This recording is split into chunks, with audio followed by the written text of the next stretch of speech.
Okay, so we have managed to cleave through what are they called? Golems? Yeah, they're called golems. Okay. Golems, by the way, as a refresher, are based in Judaism, and that they are, if I remember this correctly, clay earthbound familiars that can be summoned to carry out the user's will. I believe I have that correctly. Sorry if I'm wrong about those details. Just constantly defying those expectations. Actually, yeah, Flora does like vastly exceed, like subvert the idea of like what a witch would be. It's really great in that regard, actually.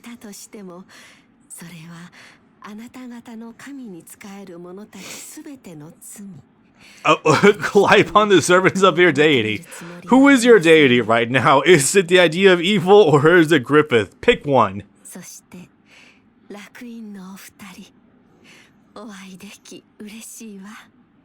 Suspicious you knew that we were coming. How about that? I will admit though, this is so much more well modeled than it was in the PS2 game. Like, obviously it's a very low bar to set for, you know, PS2 versus PS4, but it is nice to actually see this again in high definition. It's really cute. It's really weird that it's reacting to the presence of, like, astral creatures, but obviously, no.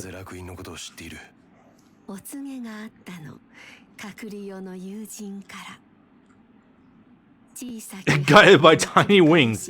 There certainly is a creature with tiny wings that is in our party, so that does work out.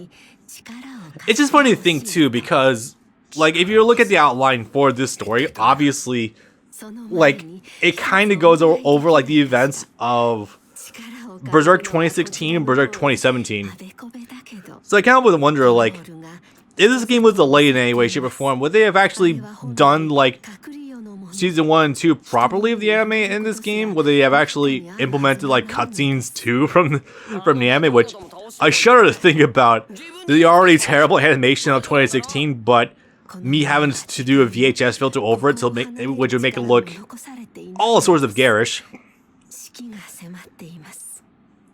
So I gotta say though, like even despite these narmy ass cutscenes with the stiff animation, it's essentially just text and dialogue. The lighting is really nice. Like, Dynasty Warriors 8 has a really nice lighting engine. It does that really well.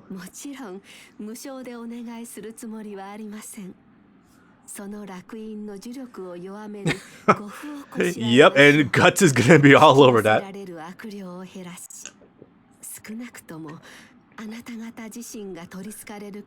That last part in particular is really selling for Guts. Of course.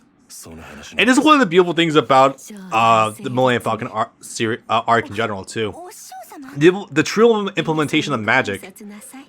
Because obviously up to this point, we've had all these demons doing shit. And like, there's been allusions to the idea of maybe magic being a thing, but it's not really been like hugely elaborated upon. This is full on. I think it was put best by someone. I don't remember which Berserk YouTuber it was, but it essentially takes the fantasy genre that was already in Berserk and really brings it to high fantasy. Like, it starts to get more traditional fantasy and less grimdark. And honestly, that's super refreshing because grimdark is cool, but it does get a little exhausting after a while if the world is constantly in a state of everything is shit. Anyway, yeah, she knows about Baelitz. Not a lot, even in spite of her age, but enough. I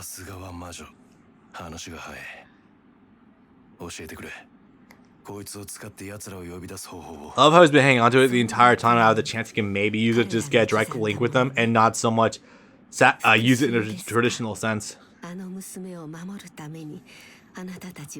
that still scares me. I don't want... Okay, so there's a whole thing about the Baelitz that he currently got in front of Slug Count. The whole thing about Baelitz hanging on will eventually find their way to their destined one. If not, Guts himself will use it someday. That scares me. I don't want Guts to end up in a state where he uses it, because that will undermine so much of his character, because he is human down to the core, And I don't want him to go down the path of Griffith because that would undermine a good amount of his context. You know what I mean? That terrifies me. I don't want that to be a thing. Anyway, so something in this dialogue it should. Oh yeah, here it is. I think.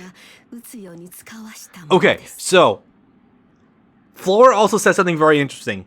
It's the idea that she mentioned something that Baelids serve a greater purpose, but has perhaps something relating that to deep in the what's it called? The vortex? Not really the vortex of souls, but like the abyssal layer. I think that's what it's called, right? I want to say it was. She alludes to the idea that there is something that is controlling the god hand, or like is on their sides, like the idea of a deeper god.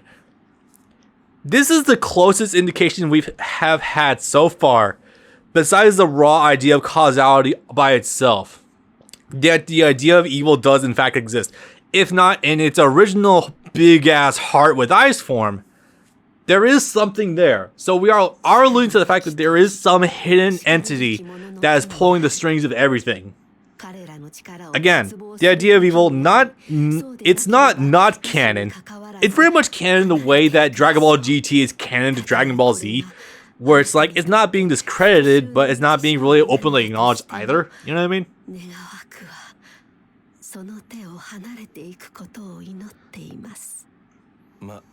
It's very much like that state of limbo, I guess if you want to put it in that regard.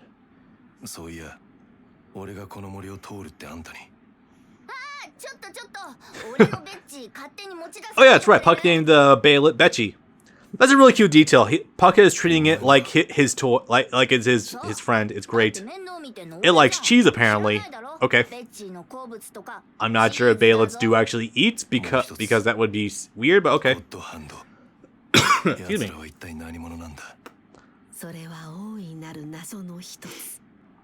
Yeah.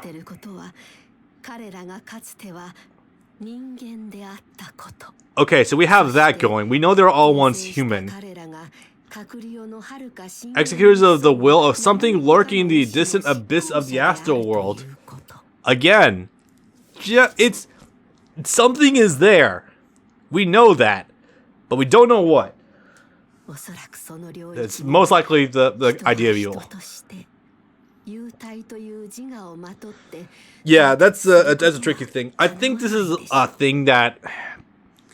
So I don't study it myself, but I think it's a thing that is also brought up with people who talk about astral projection. That's kind of the idea of like what happens with like the whole soul body or ethereal body that we'll be getting into. Like the whole idea of astral projecting yourself into like different worlds and stuff like that.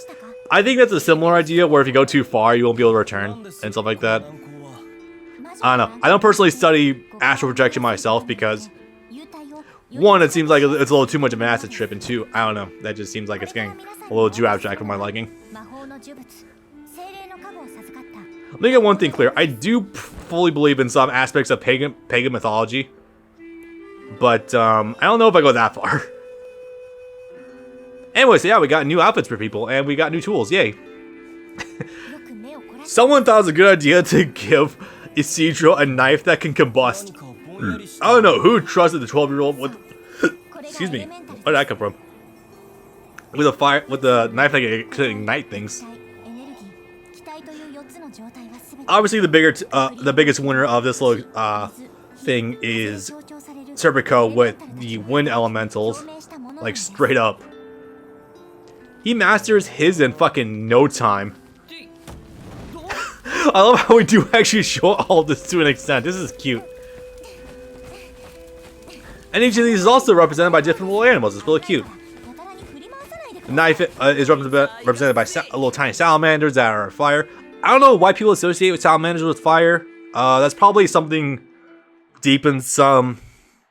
That's probably something deep in pagan mythology I don't know about. Wind sylphs are also a thing that is a cultural thing. I'm not sure why them specifically. It's like little tiny wind fairies. But yeah, that is also a common idea in pagan mythology as well.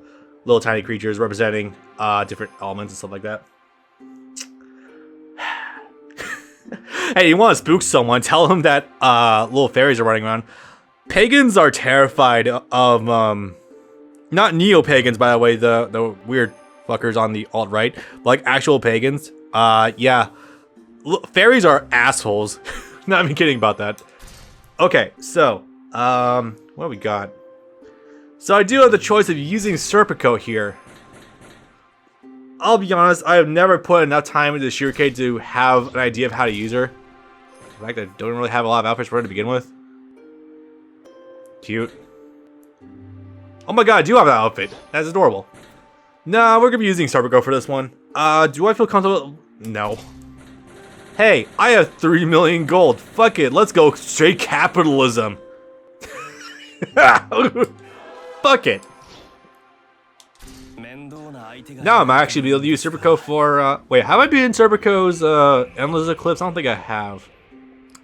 Also, gonna be honest, I don't remember how to use him whatsoever. So, yeah, this is what a character looks like on my team that doesn't have, well, okay, he's got some stats invested, but not a lot. Let's see, do I have all my bases covered? Let's see, potency, attack up, range up, technique up. So those are my offensive options: vitality, defense, daunt, resist, death blow. I could probably drop death blow, frenzy offense, frenzy inertia, death blow, inertia, and regeneration. I want to get slow burn on him. I really want slow burn for all the characters, and what's the other one? Resurgence, that one. Fill its soul gauge, fill its frenzy gauge gradually, which is, you know, just instantly growing it right there, which is really good. Do I want to increase anything? Well, I do need to raise potency, so you know what? I'm gonna spend a minute to just bring up a little bit. Oh right, I should probably mention the funny thing I didn't notice while I was off screen. So, black eye patch. It's an exclusive to Guts.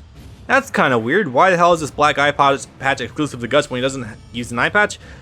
I think this might be a cute little reference that the developers put in, because, you know, black eye patch, that seems really unassuming for Guts. Except that in the prototype chapter for for Berserk, why do I keep mixing up Guts in the title of the series? He did wear an eye patch in his prototype version. That is very funny. I'm convinced this might be a little nod to that, because that is super cute. I think that might be it, actually, but yeah. Also, that was a good opportunity for me to clean my inventory a little bit, so good stuff. Now, let me see if I can remember how to use Serpico. He's a very fast character who has some good AoEs. He's not too dissimilar to Griffith in that regard. Let me pull up his command list. Yeah, he's got a pretty beefy hit list. He's not like staggeringly long. This isn't fucking Gear Snake Man Luffy or anything, but he's got some attacks, so not too bad. Let's see. Oh my, okay. It's been longer since I used them than I thought. Oh god, that's a lot of options he has. Okay. Yeah, I'm gonna be honest, guys. I have legitimately not touched Serpico in a very long time, so this is gonna be very entertaining. Okay, Smash 3. Smash 2. I remember him being a fairly technical character, which is actually kind of refreshing for this game, because, like, there's no one really technical in this game. Like, Shirake is obviously like the technical character because of the magic and everything. I think Serpico might have like some like technical input stuff, but I'm not sure about that. Obviously there's this, which is not quite the same. But yeah, he's also like Griffith in that when he goes into Frenzy, he gains infinite stabbing for his square attacks. Still kind of cool. One thing I don't like, however, for some of these characters that are speed types is that you had to mash square super hard to get their consistent moves out. So that's rough on that part. I think this is rough speculation on my part, but I think when he sheaths his sword, he might get something okay, I'm noticing that his like sword flashes whenever he's doing a more advanced combo. I don't know. It looks like something might happen there if you time something just right. I'm not sure. Okay, let's go ahead and do this. Hurricane, I'm pretty sure. Which is funny because I don't think he's ever actually done a hurricane attacks, like outright. Not thinking about it, but yeah, it just keeps going. That is so cool. That's like one of the few actually disjointed level 3s. No, this isn't GBFZ. one of the few Musos in this game, or just the Musos in general, that Muso attack is just disjointed like that. It just keeps going. That is super cool because that means you can combo after them and use it as cover. It's really nice. Also, good thing I have Death Blow power up because that means this is going to be super fucking useful. I might drop some of his stats to get Resurgence on him because, oh man, that would be super nice. I don't know, like, it just, like, you can see that white flash on his sword. Like, between that and, like, the actual, does it actually have a name? I don't know if it has a name. The wind sword he has, the wind feather. Like, it feels like there has to be, like, a mechanic attached to that. That if you press it at the right time, you get, like, a different move. Or, like, you get some technical cancel out of it. That'd be so cool. I like technical characters like that, because that adds timing and makes you have to be more conscious. And gets you, oftentimes, bigger rewards for doing technical inputs. It's super nice. That'd be nice. That'd be cool, but I don't know. This game doesn't really have the most technical characters I've ever seen in a Warriors game. I mean, if you want technical characters, there's like fucking Caesar Clown in One Piece Pirate Warriors 3. He's more of a setup though. I don't know. I find there's a distinct difference between like a setup character and a technical character, because technical characters I usually classify as like having certain inputs being needed for, like with certain like strict timings in order to get something out. I have examples like that, but I don't remember what the hell they are offhand. I guess in that regard, no one. Oh yeah, no, fucking Ace in like One Piece Pirate Warriors. Duh. How he used to have like charge mechanics on his smash attacks. Duh. That would be 1, 4, 5. There we go. That's kind of cool. Feet strong souls. Okay, so I just got his charge to the last one now. That's fine. Lightning cut. Let's try some of these other ones. Hell yeah. Yeah. Defense up for 60 seconds. And fully invincible. I always remember you're completely invincible when you got this active. It is like the most buzzed thing. I'm gonna be completely honest. I think Frenzy might be the most broken mechanic I've seen in a Dynasty Warriors game so far. Okay, granted, I will admit, I'm not like Brandon where I've played most every mainline Dynasty Warriors game. I play a lot of the anime spin-offs though, like a lot of the anime spin-offs. Aside from Kizuna was in Pirate Warriors 2, or no, it might have been Kizuna in Pirate Warriors 2, now I think about it. That particular mechanic was super fucking strong if you had the right characters and you got them active.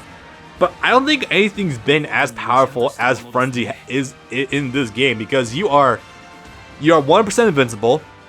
You have the various character bonus traits of, you know, character specific activations. You often get bigger moves. Like Guts gets bigger hitboxes, Griffith can stab forever. The Apostle characters get the option to transform, so that's fucking sick. I don't know, I just think that this might have the most broken, like, transformation gimmick in a Warriors game.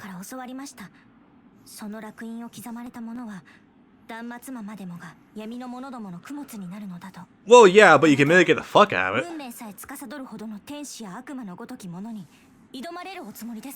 I don't like how they govern fate, it's fucking dumb.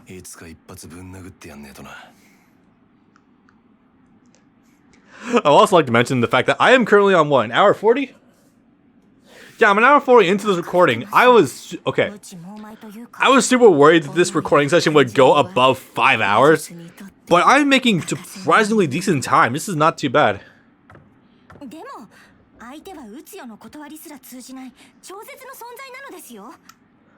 Well, somehow Guts is a being that can defy fate to a certain capacity, so who knows?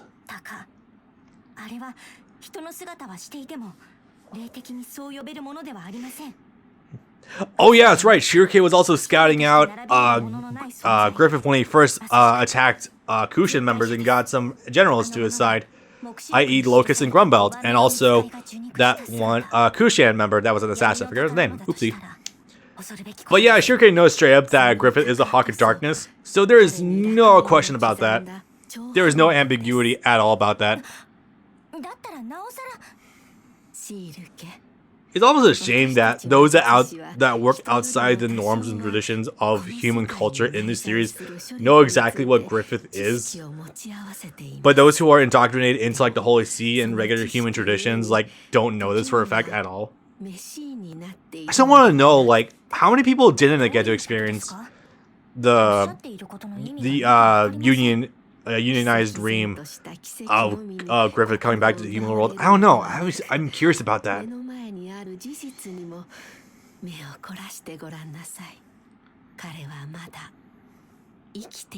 Yep, he did escape. He escaped the fucking.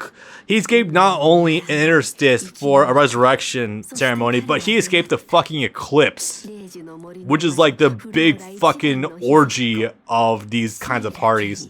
Okay. I have the most fucked up analogy. If a regular Bela activation is like BDSM sex, or no, let's not even go that far.